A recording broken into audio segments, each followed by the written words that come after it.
సుందరాకాండ 19వ సర్గ తాత్పర్యం.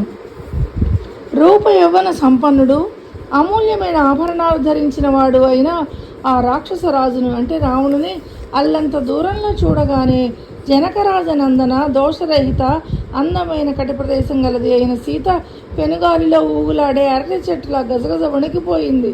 విశాల నయనాలు, శ్రేష్టమైన మేనిఛాయ గల ఆ సీత భయంతో తన తొడలతో పొట్టను చేతులను కప్పుకొని ముడుచుకొని కూర్చుని విలపించసాగింది.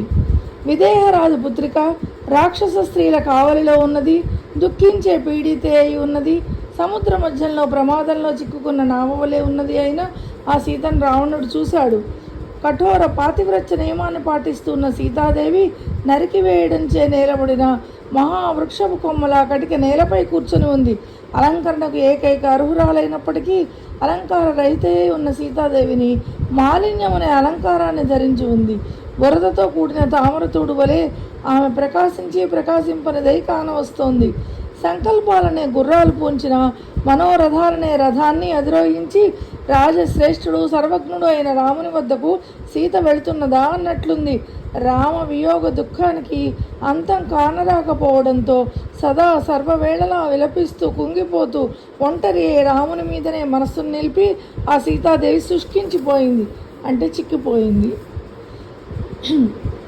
మణిమంత్రాది ప్రభావంచే కట్టుబడి చుట్టుకొని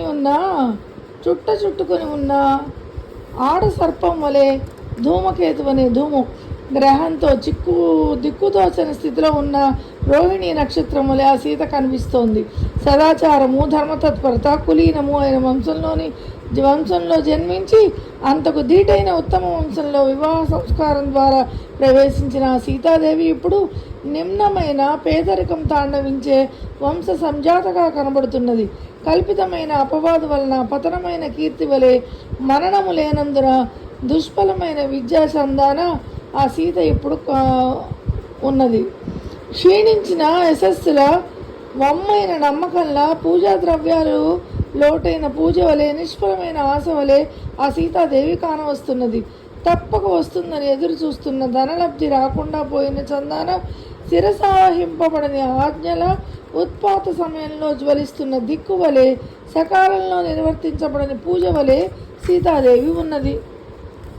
కాలరాచిన తామర తీగ వలె, సూర్యులు నేల కొరిగిన సేన వలె, చీకట్లో ఆవరించిన కాంతి వలె, ఎండిపోయిన నదీ ప్రవాహం వలె సీత పేలవంగా కనబడుతున్నది. అపవిత్రుల స్పర్శచే పవిత్రతను